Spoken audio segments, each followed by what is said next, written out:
नमस्कार, radio money 9 पर आप सुन रहे हैं कंपनी नामा। मैं हूं अमन गुप्ता। इंग्लैंड में कितना निवेश करने वाली है टाटा, बिजली क्षेत्र को लेकर क्या तैयारी कर रहे अदानी और नेटवेब टेक के आईपीओ को कैसा मिल रहा है निवेशकों का रुझान, बताएंगे आपको। और इसके अलावा भी कॉर्पोरेट जगत से जुड़ी कई दूसरी खबरें भी हैं। तो शुरू करते हैं कंपनी नामा। टाटा समूह की कंपनी जगुआर लैंड रोवर ने अपने नए इलेक्ट्रिक व्हीकल बैटरी प्लांट लगाने के लिए यूके का चयन किया है। इस प्लांट से जेएलआर के भविष्य में आने वाले इलेक्ट्रिक वाहनों को बैटरी सप्लाई हो सकेगी। इसके लिए कंपनी करीब 5 अरब 20 करोड़ डॉलर का निवेश करेगी।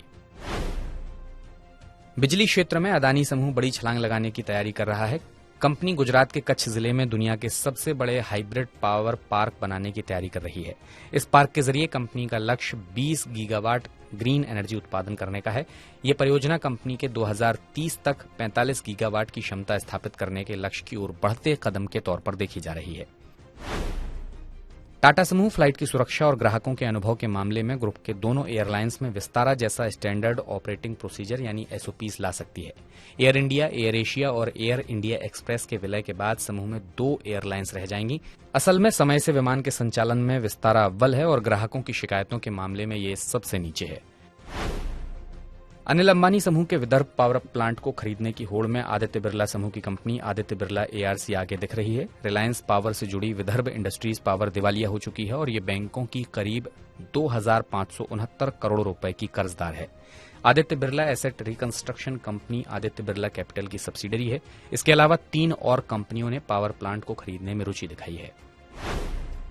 नकदी संकट से जूझ रहे स्टार्टअप डुंजो ने अपने ऊंचे वेतन वाले कर्मचारियों की जून की सैलरी फिर आगे के लिए टाल दी है। एक रिपोर्ट के अनुसार अब कंपनी ने कहा है कि सैलरी अगस्त के अंत या सितंबर की शुरुआत में दी जा सकती है। इंटरनेट से जुड़े इंफ्रास्ट्रक्चर सेवाएं देने वाली कंपनी नेटवेब टेक्नोलॉजीज के आईपीओ को जबरदस्त रिस्पांस मिला है। इस आईपीओ में 19 जुलाई यानी बुधवार को निवेश का अंतिम दिन था और ये 90 गुना से ज्यादा सब्सक्राइब हुआ है। शेयर बाजार के रिकॉर्ड ऊंचाई पर रहने की वजह से हाल के कई आईपीओ को लोगों का अच्छा रिस्पांस मिला है। पिरामल फार्मा के 1050 करोड़ रुपए के राइट इशू को सेबी से मंजूरी मिल गई है। कंपनी ने मार्च में इसके लिए सेबी के पास ड्राफ्ट पेपर जमा किया था और इस खबर की वजह से बुधवार को कंपनी के शेयर में तेजी भी देखी गई और ये 101 रुपए 26 पैसे पर जाकर बंद हुआ। अच्छी तिमाही नतीजों की वजह से बुधवार को इंडसइंड बैंक के शेयर 52 हफ्ते की ऊंचाई 1443 रुपए 35 पैसे पर पहुंच गए हैं। कारोबार के अंत में ये करीब 2% की तेजी के साथ 1419 रुपए 10 पैसे पर बंद हुए। दिग्गज निवेशक रेखा झुंझुनवाला ने टाटा समूह की कंपनी रैलीज इंडिया के 5.5% शेयर बेच दिए हैं। इस खबर के आने के बाद बुधवार को रैलीज इंडिया के शेयर टूटकर 219 रुपए पर पहुंच गए हैं। Direct to home company dish TV India के बोर्ड ने एक्स्ट्रा ऑर्डिनरी जनरल मीटिंग यानी ईजीएम बुलाने की माइनॉरिटी शेयर होल्डर्स की मांग को फिर से ठुकरा दिया है। न्यूमेरिकल और प्रोसीजरल इनकंसिस्टेंसी की वजह से बोर्ड ने यह कदम उठाया है। अनिल अंबानी समूह की कंपनी रिलायंस इंफ्रास्ट्रक्चर के शेयर बुधवार को 11% तक उछल गए। बुधवार को बीएसई पर कारोबार के दौरान ये 157 रुपए 15 पैसे तक जा पहुंचे, जो 52 हफ्ते के निचले स्तर से 56% ज्यादा है।